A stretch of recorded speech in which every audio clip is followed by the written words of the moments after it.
The Apocalypse Challenges. If you click in this video, I can only assume that you already know what they are. But if you don't, then essentially they are a series of 3 different challenges in which you, by yourself, must correctly guess the ghost, along with achieving the 3 side objectives given to you in that contract. On top of that, you must also get a ghost photo. These challenges are rather difficult and will test your skills in many different ways. Now, I haven't played Phasmophobia for very long, as my hours could probably show it.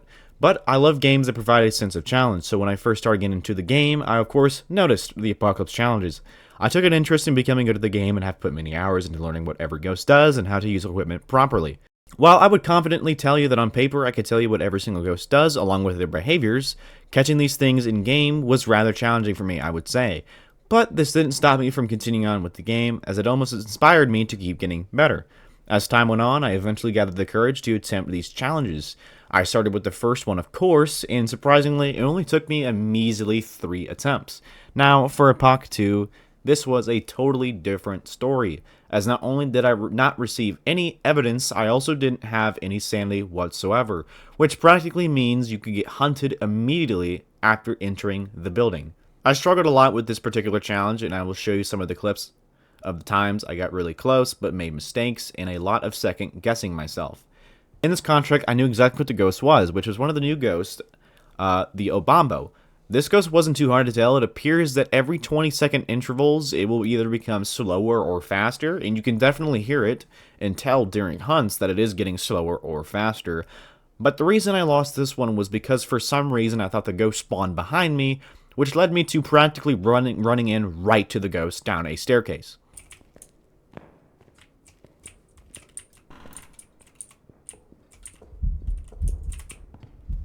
Oh!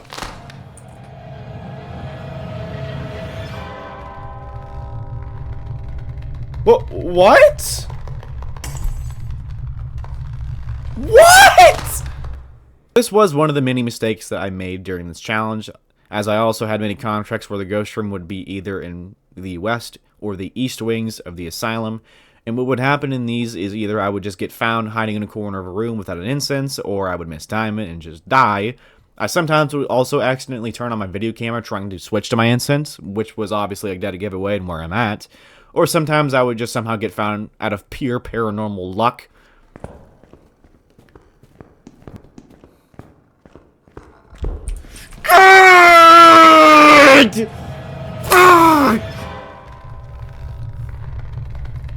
But I want to talk more about the games where I was just an inch away from being done and just sold the match away.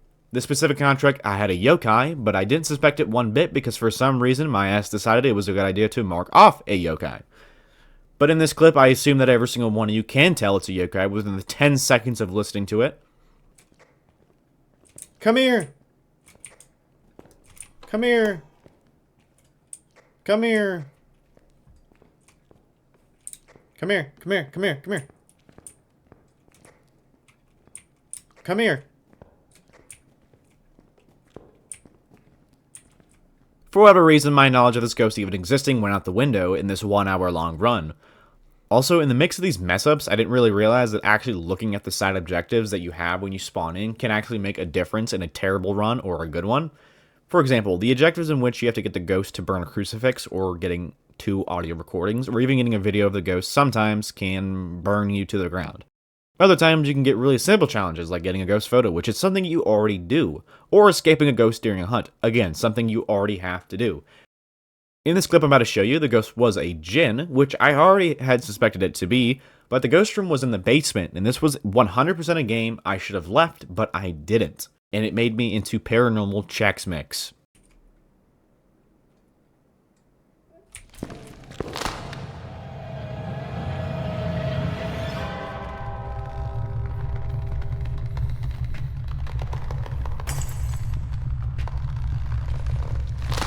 Wasn't even a second. That was not a second of grace period. I have it set to a second of grace period. Was a Gen 2. I had 3 more games where I got really close, like one with a Myling, which I had literally everything I needed, I just had to live, which I didn't.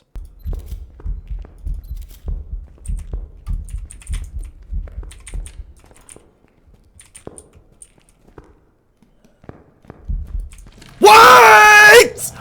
What? No. one with a die-in, which again I just needed to get a ghost photo, which I mistimed like 3 times.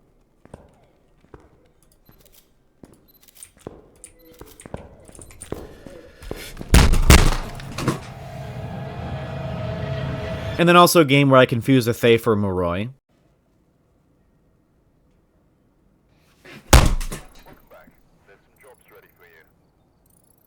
But eventually I did beat it, and that is what I am going to show you now.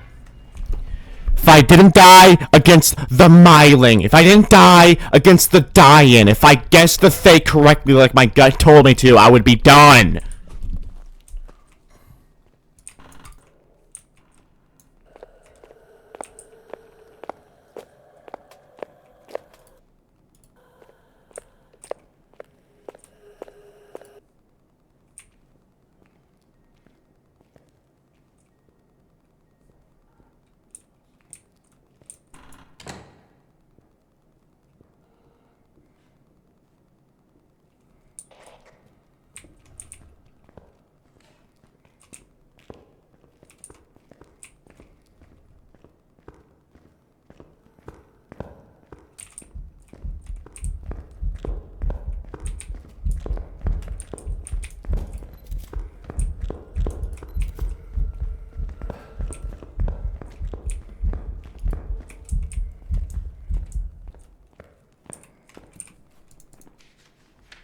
Bro, piss off, dude. Like, seriously.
It's a little bit of a spoiler warning for you guys, but this ghost right here, as you can see, is giving me a positive EMF2 reading, which is a common Wraith ability. As you guys probably already know, and can tell by the video I'm showing you, that the ghost room is downstairs, but it is giving me a positive EMF2 reading upstairs, meaning the ghost is roaming to me. And it's also a common thing for Wraiths to give you positive EMF2 reading.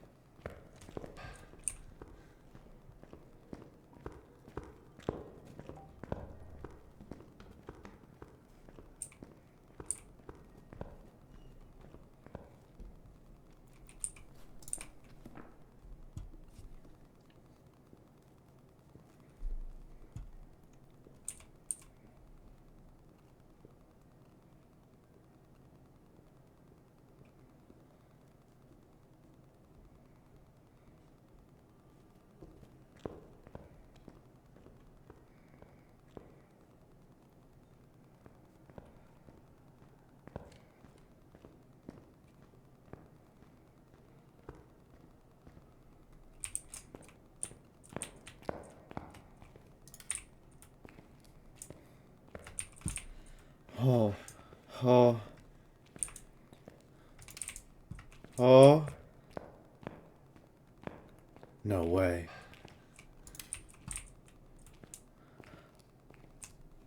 I think it's a Wraith. I think it's a Wraith. I think it's a Wraith. It didn't step and saw. Oh, wait.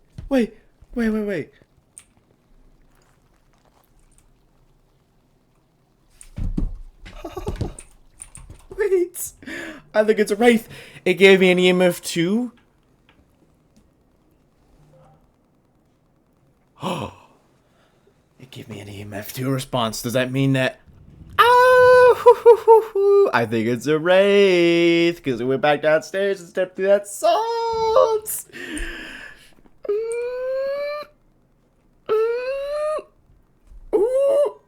Do I leave now? Do I leave now? I say so. I say so! If this is it, I will literally bust all over my body. If this is it. Let's go! Give me that! Oh! Come on! Come on! Yes!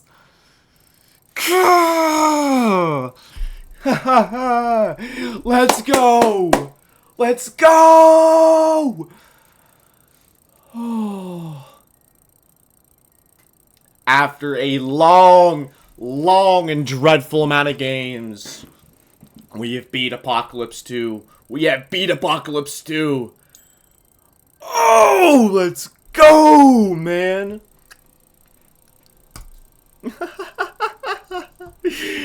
Come on. Yes. While the challenge was pretty damn difficult, in my opinion, it gave me quite a hard time in many different aspects, along with a lot of times of second-guessing myself and just honestly making dumb mistakes that I shouldn't be doing whatsoever. I believe that I have probably should have looked a lot more into the actual challenge itself before doing a lot of these runs, because a lot of the runs that I did go, I probably should have left a lot sooner or done a lot of things different. Don't grill me in the comments, please. I'm not as experienced as you probably think I am. As I've shown you at the beginning of the video, I have like 70 hours in the game total. So I don't have that much expertise in ghost hunting. But that was a very difficult challenge, and I was really anticipating making a video on it because, well, I've been trying to get this done for like a week and a half, and I finally got it done. But I will end the video here. So thank you guys so much for watching, and I will catch y'all in the next one. Bye-bye for now.